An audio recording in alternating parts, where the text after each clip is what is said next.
لبيك لا شريك لك لبيك لبيك لا شريك لك لبيك إن الحمد والنعمة لك والملك لا شريك لك.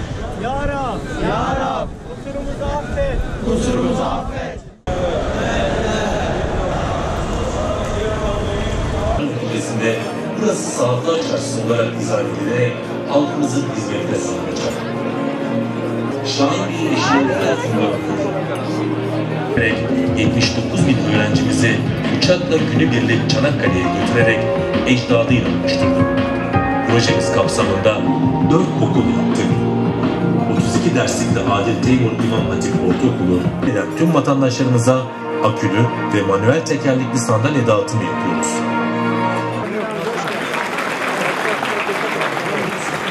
فمن حج البيت أو اعتمر جنودا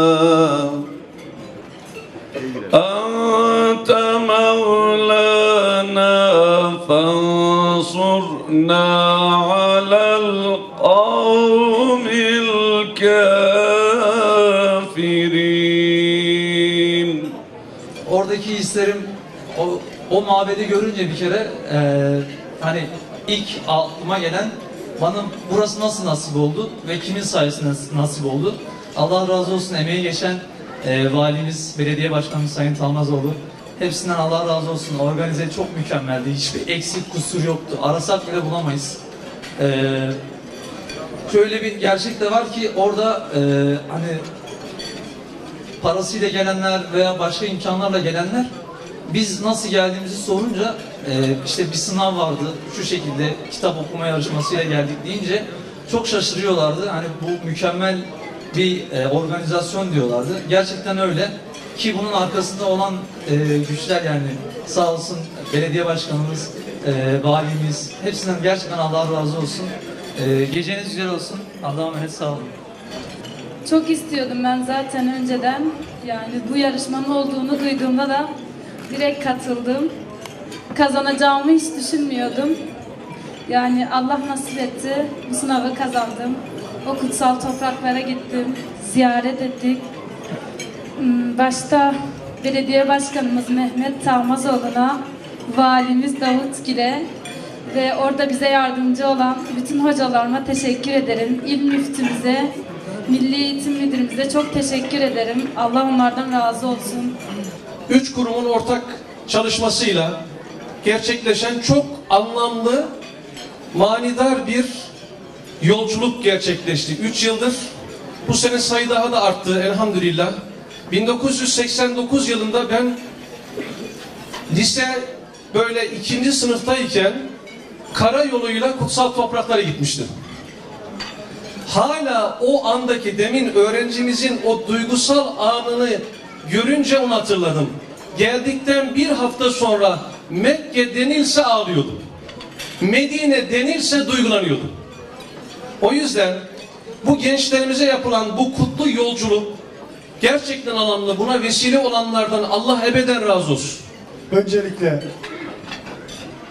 bize gösterilen sunumlarda da gördük. Bir genç kardeşimiz çok güzel söyledi. Bunun dedi kaybedeni yok. Gerçekten kitap okuma yarışması olduğu için kaybedeni yok.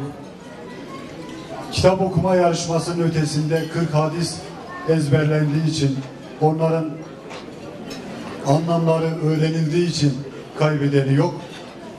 Bunların yaklaşık 46 bin civarında kardeşimiz katılmış. Ben bu organizasyona maddi manevi katkı sunan Şahin Bey Belediye Başkanımız ve ekibine teşekkür ediyorum. Birçok belediye, birçok sivil toplum kuruluşu, valiliğimizle, Milli Eğitim Müdürlüğümüzle, kaymakamlığımızla çok güzel işler yapıyor. Ama çocukları Umre'ye göndermek, daha sonrasında aileleriyle bizleri bir arada buluşturmak çok çok önemli. 3 senedir yapıyor. Demek ki bir kurumsallaşma var. İnşallah gelecek sene, ondan sonraki senede artarak devam eder. Her okulun birincisi, ikincisi, üçüncüsü seçilmiş. Yani bir adil değerlendirme de var.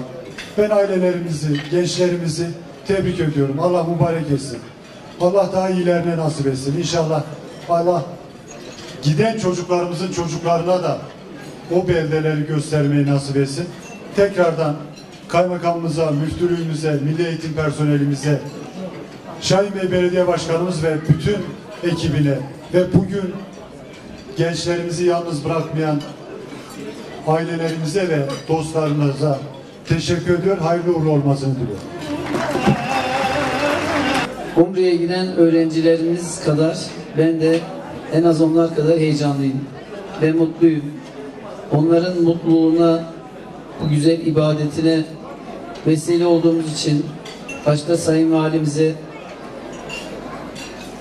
müftümüze, Milli Eğitim Müdürümüze, emeği geçen tüm arkadaşlarımıza, hocalarımıza çok teşekkür ediyorum. Allah onlardan razı olsun.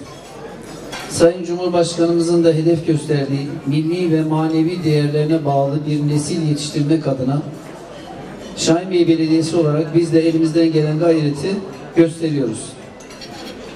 İstiyoruz ki yeni yetişen neslimiz bizden daha iyi olsunlar.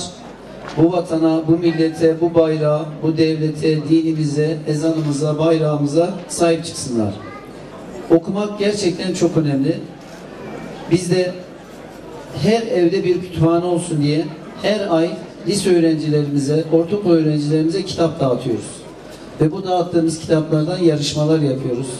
Ve bu yarışmalar neticesinde öğrencilerimizi işte 3 defa Umre'ye götürdük. Konya'ya götürdük. Bisiklet hediye ettik. Spor malzemeleri hediye ettik. Değişik ödüllerle öğrencilerimizi ödüllendiriyoruz. Başarıyı da mutlaka ödüllendirmek lazım. Yine okul birincisi, ikincisi, üçüncü olan öğrencilerimize her yıl bilgisayar veriyoruz. Yine başarılı öğrencilerimize kol saati hediye ediyoruz. Her vesileyle öğrencilerimizi iyi yetişmeleri için elimizden gelen gayreti gösteriyoruz.